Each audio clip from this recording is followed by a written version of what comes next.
بسم اللہ الرحمن الرحیم وَإِذَا مَرِضْتُ فَهُوَ يَشْفِينِ اللہم صلی علی سیدنا محمد وعلی آل سیدنا محمد وبارک وسلم۔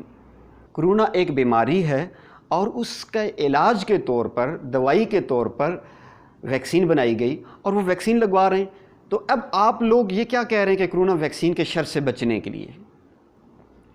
ایک دین کا داعی ہونے کے ناطے ہمارا فرض بنتا ہے کہ ہم اپنی طرف سے اللہ سبحانہ وتعالیٰ کی رضا کے لیے ہر ممکن اچھا سمجھانے کی کوشش کریں۔ اس میں کچھ ڈاکٹرز لوگوں کا بھی سوال تھا کہ بھئی بیماری ہے اور اس کا علاج آیا ہے اور آپ لوگ اس کے اندر شر نکال رہے ہیں۔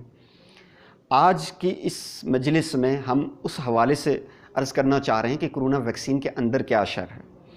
سب سے پہلی چیز یہ ہے کہ دنیا میں جتنے لوگ ہیں، مسلمان ہیں، جو اس وقت مسلمانوں کے بھی گروہ ہیں، وہ یا تو اہل علم، علماء، صلحاء، اولیاء اللہ، دین والے لوگ جو دین اور دنیا کی سمجھ رکھتے ہیں ان پر اعتماد کرتے ہیں، اور مسلمانوں کا ایک گروہ وہ ہے وہ کہتے ہیں نہیں، دین والے، علماء، صلحاء یہ لوگ سمجھدار نہیں ہوتے، ان لوگوں کو پتہ نہیں ہے، یہ چاند پہ نہیں پہنچے، دنیا چاند پہ پہنچ چکی ہے، ہم بہت آگے جا چکے ہیں، ٹیکنالوجی بہت آگے جا چکی ہے، تو ہم ان لوگوں کو نہیں، ہم جو لوگ ویکسین بنا رہے ہیں اور جو اس کا علاج بتا رہے ہیں ہم ان پر اعتماد کریں گے، انہیں ان پر اعتماد ہے۔ یہ دو گروہ ہیں۔ تو اب جو دوسرا گروہ ہے انہیں سمجھانے کے لیے ہم کچھ چند باتیں عرض کریں گے۔ پہلی بات یہ ہے کہ یہ بیان ہم ایسے اٹھ کے بیان نہیں دے رہے، بلکہ ہم نے اس پر بڑی اچھے سے ریسرچ کی ہے۔ اہل علم، علماء، صلحاء سے ہم اس لیے پوچھتے، سمجھتے، سنتے، سیکھتے ہیں کہ حکمت، بصیرت جو اللہ سبحانہ وتعالیٰ کی ذات حکمت والی ہے، جس اللہ سبحانہ وتعالیٰ نے حکمت کو پیدا کیا، بصیرت کو، سمجھ کو، فقاہت کو پیدا کیا، اس اللہ سبحانہ وتعالیٰ نے سب سے زیادہ حکمت، بصیرت اپنے فرما بردار بندوں کو نصیب کی ہے۔ وہ لوگ جو پیارے آقا حضور خاتم النبیین صلی اللہ علیہ وسلم کے مبارک راستے پہ چل رہے ہیں، جو جتنا اتباع سنت کے راستے پہ چلے گا، تقویٰ کے راستے پہ چلے گا، اللہ سبحانہ وتعالیٰ حکمت، بصیرت، سمجھ بوجھ اسے زیادہ عطا فرمائیں گے۔ اور پھر اگر ایسے اہل علم، علماء، صلحاء ہوں کہ جو کہ عالمی سرگرمیوں پر اور اپنے ملکی سرگرمیوں پر بھی نظر رکھے ہوئے ہوں، اور وہ قرآن حدیث کو بھی باریکی سے دیکھنے والے ہوں، اور پھر تاریخ کو بھی جاننے والے ہوں، تو ہم لوگوں کو جو ویکسین بنانے والے ہیں ان کے بجائے ایسے لوگوں پر اعتماد کرنا چاہیے جو دینی تعلیم بھی رکھتے ہیں، دنیاوی تعلیم بھی رکھتے ہیں، جو نیکی تقویٰ کی زندگی بھی گزار رہے ہیں، اور ان کی عالمی سرگرمیوں پر نظر بھی ہے۔ اس پر اس عاجز نے 1 گھنٹے کا تقریباً فیس بک پیج پر ہمارے ہاں وہ بیان پڑا بھی ہوا ہے، اسلامک تزکیہ پر، میں نے وہاں بھی بہت ساری تفصیلات عرض کی تھیں، لیکن آج کی مجلس میں بھی چند باتیں کہ ویکسین بنانے کے حوالے سے، ویکسین کس نے بنائی ہے؟ مسلمانوں نے؟ نہیں، غیر مسلموں نے۔ اور آپ کو پتہ ہے کہ غیر مسلم ویکسین بنانے والوں کے پیچھے اصل لوگ کون ہیں؟ آپ نے ریسرچ کیا کبھی نہیں ریسرچ کی۔ آپ نے اٹھ کر دین والوں پر اعتراض تو کیا، لیکن آپ نے اس پر ریسرچ نہیں کی کہ ویکسین بنانے والے کون کون لوگ ہیں۔ تو آج بڑی ذمہ داری کے ساتھ یہ بات عرض کر رہا ہوں، یہ میری ذاتی رائے نہیں ہے، بہت سارے اہل علم لوگوں کی رائے ہے کہ پہلی بات یہ ہے کہ کرونا مصنوعی بیماری ہے، اس کو بنایا گیا ہے اور ایک خاص پلاننگ کے تحت اور خاص سوچ سمجھ کے تحت۔ وہ الگ بات ہے، یہ ہم مسلمانوں کے گناہوں کا نتیجہ ہے، سچی بات ہے، اس کو بھی میں ثابت کروں گا کیسے یہ ہمارے گناہوں کا نتیجہ ہے۔ بہرحال ایک تو یہ پہلی بات یہ کہ کرونا بیماری اللہ کی طرف سے ایک ہوتی ہے، آزمائش ہوتی ہے، قدرتی کوئی چیز آتی ہے، قدرتی چیز نہیں ہے، یہ مصنوعی ہے۔ اس کو غیر مسلموں نے مسلمانوں کو اور پوری دنیا کے انسانوں کو کنٹرول کرنے کے لیے بنایا، اور اس کے پیچھے فری میسن، یہودی فری میسن تنظیم کے لوگ ہیں۔ اور اس کے بعد پھر ویکسین بنانے والے بھی وہ لوگ ہیں۔ اگر آپ اس بات کا انکار کرتے ہم نہیں مانتے، آپ نہ مانیں، لیکن ویکسین بنانے والے اکثریت وہ لوگ ہیں۔ چائنا کے علاوہ شروع میں ویکسین جن لوگوں نے بنائی وہ ان لوگوں نے ہی بنائی ہے۔ آپ نے کبھی اس پر ریسرچ کی ہے؟ تحقیق کریں، اگر یہ بات سچ نہ نکلے تو پھر آپ اعتراض کریں، پھر سوال کریں۔ اچھا، جب یہود نے بنائی، یہ یہود نے بنوائی، انہوں نے انویسٹمنٹ کی اور پیچھے سارا کنٹرول ان پر ہے، تو کیا ہم ان یہودی لوگوں پر جو مجھے اور آپ کو انسان نہیں سمجھتے، ہم ان پر اعتماد کریں، ہم ان کو خیر خواہ سمجھیں، ان کو ہمدرد سمجھیں کہ یہ ہمارے خیر خواہ ہیں، ہمارے اندر سے بیماری کو دور کرنے کے لیے اس کی ہمیں میڈیسن دے رہے ہیں، ہمارے لیے دوائی تجویز کر رہے ہیں؟ یہ آپ کر سکتے ہیں، ہم لوگ نہیں کر سکتے۔ اس لیے نہیں کر سکتے کہ قرآن جگہ جگہ پر اس بات کا گواہ ہے کہ یہود تمہارے دوست نہیں ہو سکتے، وہ کبھی تمہارے مخلص نہیں ہو سکتے۔ قرآن نے 20 جگہ پر کہا، ہمارے پیارے آقا حضور خاتم النبیین صلی اللہ علیہ وسلم کے اقوالات و اعمالات و افعالات اور صحابہ کرام رضوان اللہ علیہم اجمعین کے اعمال، افعال، اقوالات یہ 20 جگہ پر موجود ہیں کہ یہود اور نصارہ ہمارے دوست نہیں ہیں، ہمارے ہمدرد نہیں ہیں، وہ ہمارے مخلص نہیں ہیں، وہ کبھی ہمارے ساتھ ہمدردی نہیں کر سکتے۔ جب ہمارا دین بتا رہا ہے کہ وہ ہمارے ہمدرد نہیں ہیں، میں اور آپ اتنے اچھا حسن ظن رکھتے ہیں کہ جی وہ ہمارے ہمدرد ہے اور انہوں نے ہمارے لیے دعائی بنائی ہے اور ہم اس سے ٹھیک ہو جائیں گے۔ اب دوسری طرف ہم نظر دوڑائیں کہ تاریخ میں آج تک یہود و نصارہ نے، اور پھر موجودہ دور کچھ عرصے سے لے کر جب سے فری میسن کی تنظیم بنی اس وقت سے لے کر انہوں نے ہمارے ساتھ کیا خیر خواہیاں کی ہیں؟ مسلمانوں کے ساتھ پوری دنیا میں انہوں نے ظلم و ستم کا جو بازار گرم کیا ہوا ہے، یہ خیر خواہیاں ہیں، یہ ہمدردیاں ہیں؟ کیا افغانستان میں، کشمیر میں، برما میں یہ پیچھے یہود و نصارہ نہیں ہیں؟ اگر آپ لوگ نہیں، آپ لوگوں کا علم، خدا کے لیے پڑھیں، دین والوں پر اعتراض نہ کریں، آپ سمجھیں، پڑھیں کہ یہ کون کروا رہا ہے۔ جو لوگ عالمی سطح پر نظر رکھے ہوئے ہیں ان کو پڑھیں، وہ احادیث مبارکہ پڑھیں جو دجال کے بارے میں آئی ہیں۔ ہم دجال کے بارے میں جو احادیث اور اس کی تشریح کو آج تک ہم نے سمجھا، حضرت امام مہدی رضی اللہ تعالیٰ عنہ کب کس دور میں تشریف لائیں گے، اس وقت مسلمانوں کی حالت کیا ہوگی، کبھی ہم نے سمجھا؟ ان چیزوں پر نظر رکھی، اور پھر جو موجودہ حالات میں جو کچھ چل رہا ہے، ہم نے احادیث کو، قرآن کو سامنے رکھ کر اور پھر اس موجودہ حالات کو سامنے رکھ کر کبھی بیٹھ کے سوچا ہے؟ نہیں سوچا۔ اگر نہیں سوچا تو پھر ہمیں ویکسین بڑی اچھی لگے گی؟ جی ہاں، الحمدللہ ہم ایسے لوگوں کے قدموں میں اٹھتے بیٹھتے ہیں، ایسے اہل علم، بصیرت، حکمت بصیرت رکھنے والے لوگوں کے پاس جنہیں ان چیزوں کی سمجھ ہے، جو قرآن حدیث کو بھی جانتے ہیں، عالمی سرگرمیوں پر نظر بھی رکھے ہوئے ہیں۔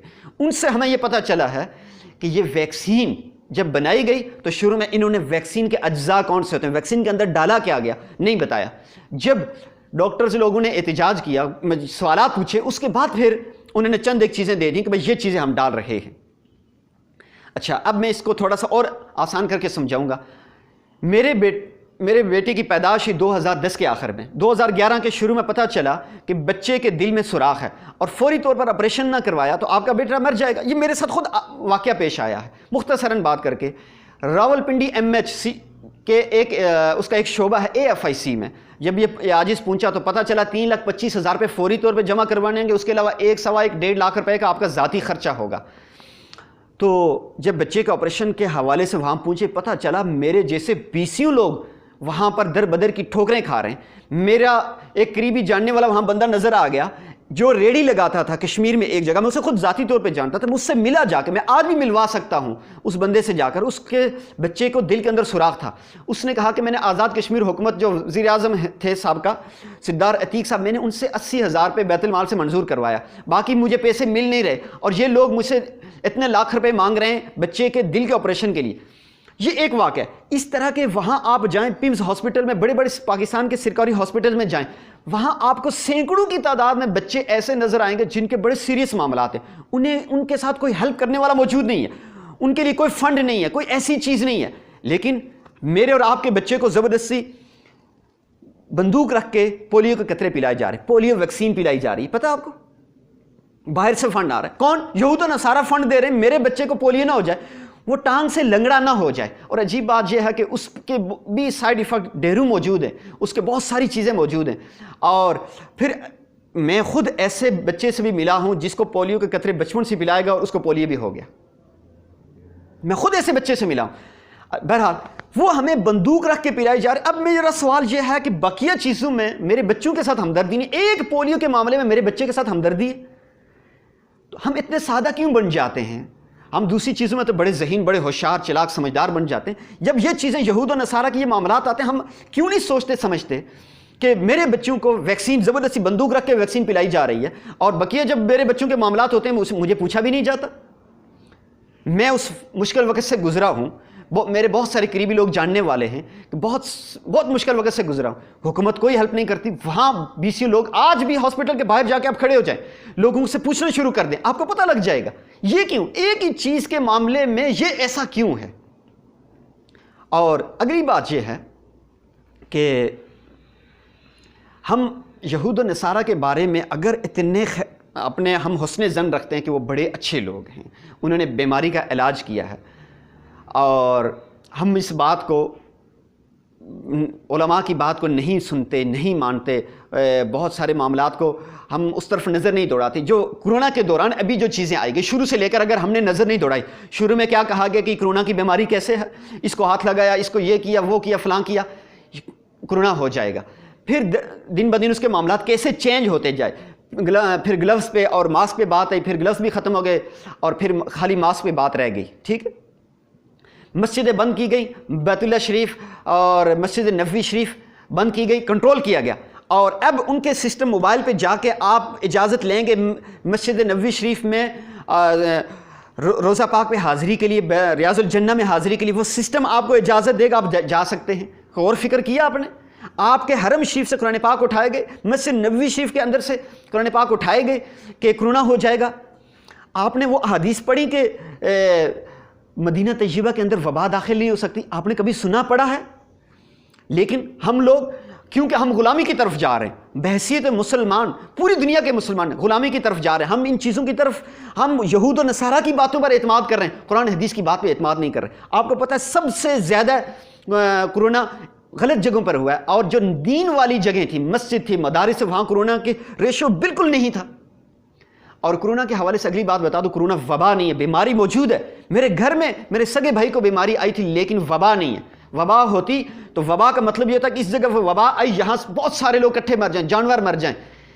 اور ان چیزوں پر پلیز اللہ کے لیے غور و فکر کریں, اور اس کے بعد ان سارے حالات پہ نظر دوڑائیں, پھر اس کے بعد اعتراض کریں. اگر آپ نے ویکسین لگوا لی, آپ کو کوئی سائیڈ ایفیکٹ نظر نہیں آ رہا, بھائی سب سے بڑا سائیڈ ایفیکٹ یہ ہے کہ آپ کو غلام بنایا جا رہا ہے. آپ یہ ایک دفعہ ایک ڈوز, دوسرے ڈوز سے بات ختم نہیں ہوگی. زندہ رہے تو ہم بھی ادھر ہیں, آپ بھی ادھر ہیں. یہ ہر سال اس کے ڈوز بڑھنے شروع ہو جائیں گے, اور اس کے بعد آپ کو لگوانی پڑے گی, آپ کو زبردستی لگوائی جائے گی. آپ دیکھیں بہت ساری دنیا میں لوگ کہیں گے ہم نہیں لگواتے, ان کو زبردستی لگوائی جائے گی, چیزوں کے لیے زبردستی کی جائے گی. اور پھر آخر میں یہ ہوگا کہ کوئی بندہ نہیں بچے گا کہ جو ان کے کنٹرول سے باہر ہو. ہاں, اس موقع پر اللہ والے یہ فرماتے ہیں, جو دین دنیا کی سمجھ یہ رکھتے ہیں, وہ کہتے ہیں کہ کرونا ویکسین اب سب کو لگوانی پڑے گی, مجھے بھی لگوانی پڑے گی. لیکن ہم ایک تو پہلی بات ہے کہ اس کے شر سے بچنے کی اللہ کے حضور دعا مانگیں. وہ ہم دعا مانگیں گے, ہماری دعا ضائع تو نہیں جائے گی نا, ہم مصنون دعا کا اہتمام کریں گے, ہمیں اجر و ثواب ہوگا. عجیب و غریب بات یہ ہے کہ جو سیدھی بات بتائی جاتی ہے اس پر بھی اعتراض و سوال ہوتا ہے. جی ہاں, ان باتوں کو سمجھیں. ہم دعا مانگیں گے تو اس کے اندر اگر ان لوگوں نے شر رکھا ہوا ہے تو اس شر سے ہم بچ جائیں. اور سائنس کو, اگر آپ ڈاکٹر لوگ ہیں یا آپ پڑھے لکھے ہیں تو سائنس کو پڑھیں کہ سائنس کتنی ترقی کر گئی, کیا باقی چیزوں میں ترقی کر گئی, ویکسین کے اندر وہ ترقی کر کے ہمارے اندر فحش پیدا کرنے کے لیے کوئی چیز ایڈ نہیں کر سکتے. سبحان اللہ. آپ کو پتہ ہے یہودی لوگ وہ ہیں کہ جو مجھے اور آپ کو انسان بھی نہیں سمجھتے. وہ اس وقت دنیا میں وہ قوم ہے جو مجھے اور آپ کو انسان بھی نہیں سمجھتے. وہ کبھی ہمیں اپنے مذہب کی دعوت نہیں دیتے. ان لوگوں کا عقیدہ یہ ہے کہ ہم دنیا میں اللہ کے لاڈلے ہیں اور یہ سارے لوگ ہماری خدمت کے لیے ہیں. آپ نے نہیں پڑھا سنا کہ وہ یہود لوگ پوری دنیا سے سب انسانوں کو ختم کرنا چاہتے ہیں, آبادی کو ختم کرنا چاہتے ہیں, وہ مخصوص لوگوں کو زندہ رکھنا چاہتے ہیں اپنی خدمت کے لیے.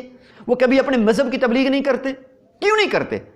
خدا کے لیے چیزیں پڑھیں, سنیں, سمجھیں. اگر اتنا آپ کے پاس وقت نہیں ہے تو جو لوگ پڑھ رہے ہیں, سن رہے ہیں, سمجھ رہے ہیں, دین والے لوگ ہیں, ان پر اعتماد کریں.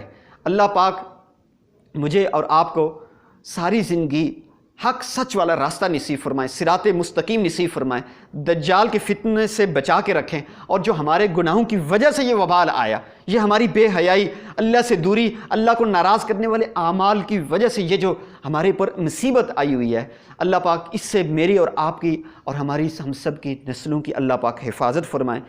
اور آخری نصیحت, دین والوں سے دین سیکھیں. فتنوں کو جتنا دین والے جانتے ہیں اتنا دنیا والے, وہ بڑے سے بڑا ذہین ہو سکتا ہے, وہ فلاسفر ہو سکتا ہے, وہ کئی زبانوں پہ عبور کرنے والا انسان ہو سکتا ہے, لیکن وہ ان یہود و نصارہ کی سازشوں کو صحیح معنوں میں سمجھنے والا نہیں ہو سکتا، وہ حکمت بصیرت والا نہیں ہو سکتا۔ جو تقویٰ کے راستے پہ چلے گا، علوم نبوت کے راستے پہ چل رہا ہوگا، اعمال کے راستے پہ چل رہا ہوگا، اتباع سنت کثرت ذکر کے راستے پہ چل رہا ہوگا، اسے حکمت بصیرت نصیب ہوگی۔ اللہ پاک مجھے اور آپ کو دل و جان سے حق راستے پر چلنے کی توفیق نصیب فرمائیں۔ وآخر دعوانا ان الحمدللہ رب العالمین۔ محمد ہمارے بڑی شان والے